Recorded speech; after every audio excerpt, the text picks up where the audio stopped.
Hello les amis, j'espère que vous allez bien, que vous êtes en forme, que vous avez la pêche malgré ce qui se passe dans le monde.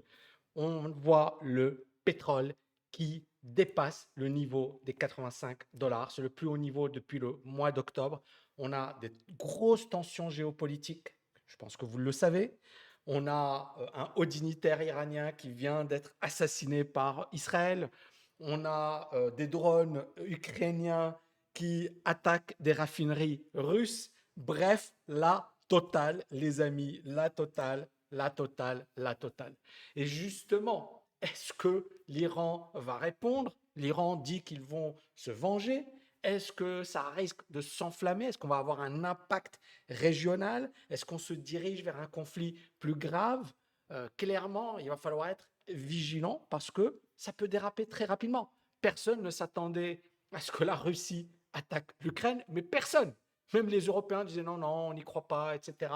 Finalement, ça a surpris tout le monde. Donc aujourd'hui, il y a une énorme incertitude par rapport au pétrole, par rapport à l'approvisionnement, par rapport également au risque que ça représente. Parce que si le pétrole flambe, si la tension s'accentue, on est dans une situation où finalement il y aura moins d'offres de pétrole, où les prix du pétrole risquent de flamber, risquent de revenir sur les niveaux qu'on a connus en 2022. Hein, je vais revenir dessus par la suite. Et donc, effectivement, une situation assez catastrophique. Pourquoi? La raison, elle est très simple. Si les prix du pétrole augmentent, rappelez-vous encore une fois 2022, on a vécu une inflation historique. C'était les plus hauts niveaux de l'inflation depuis 50 ans. Donc si on vit la même chose, c'est-à-dire prix du pétrole qui flambe, d'accord? On aura une inflation qui va flamber, on aura des taux d'intérêt qui vont grimper, on aura clairement des bourses qui vont baisser. Les cryptos, je mets un point d'interrogation, mais rappelez-vous, en 2022, les cryptos ont également baissé. Donc, ça va avoir une répercussion sur l'économie, sur les marchés financiers. Sur l'économie, parce que l'inflation, on a eu beaucoup de gens qui sont sortis dans les rues, des manifestations. Si le pétrole flambe, ça va faire très, très, très, très mal. Et clairement, il y a la guerre normale et il y a la guerre économique. Et là, le pétrole va, et je pense, sera stratégique.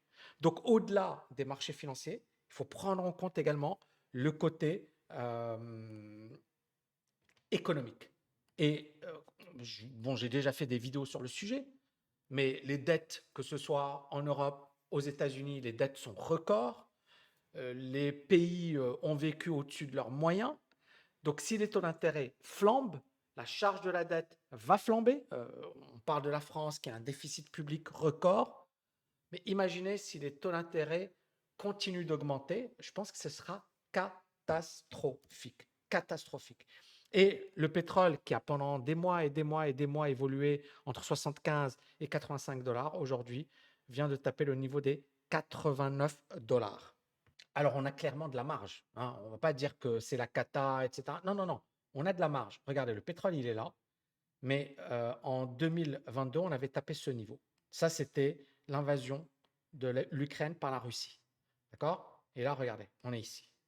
Donc, ici, là, il y avait énormément de tensions. Là, la bourse, elle a baissé, les cryptos ont baissé. D'accord? Donc, si le pétrole flambe à nouveau, pour l'instant, on n'y est pas, hein, on est d'accord. On a ce gros niveau des 95 qu'il va falloir surveiller parce que c'est une grosse résistance. La tendance du pétrole, elle est clairement orientée à la hausse. Et ça permet de comprendre ce qui se passe aujourd'hui. Je ne sais pas si vous suivez un peu, mais on a le gold qui monte, qui flambe. Regardez le gold qui est en train de flamber. On a, alors je vous avais parlé du cacao. C'est incroyable ce qui est en train de se passer. Cacao qui flambe. On voit beaucoup de matières premières qui sont en train de flamber. Les cryptos, alors bien sûr, les cryptos aujourd'hui, elles baissent. Le Bitcoin qui baisse, mais le Bitcoin a beaucoup monté. Maintenant, vous voyez qu'il corrige un petit peu. On verra. Est-ce que ça va être une correction plus profonde ou juste une légère consolidation? Mais on voit bien que les marchés sont en train d'anticiper quelque chose de pas top. On verra. Parce que c'est vrai que le gold, qui pendant des années et des années et des années n'a rien fait. Hein, ça fait des années. On va prendre le graphique mensuel. Vous voyez, il n'y a rien. Il ne s'est rien passé sur l'or pendant des années. Regardez ici, juin 2020. Et là, si on prend même avant, ce niveau n'a jamais été dépassé. Et là, en 2024, pour la première fois, on casse ce niveau. Vous voyez, pour la première fois de l'histoire, on casse ce niveau sur l'or. Donc, c'est chaud parce que l'or, ça a toujours été une valeur refuge. Donc, si il y a de l'argent vers l'or, si le pétrole continue de flamber, les obligations, vous avez vu, les obligations américaines, elles baissent. Je vais revenir dessus. Vous voyez, ça baisse. Ça pue. Donc, on verra. Et en plus, ce qui est incroyable, c'est que des actions comme Apple, par exemple, Apple, hein, la plus grosse capitalisation boursière au monde, baisse. Tesla baisse également. Tesla, c'est pas top du tout.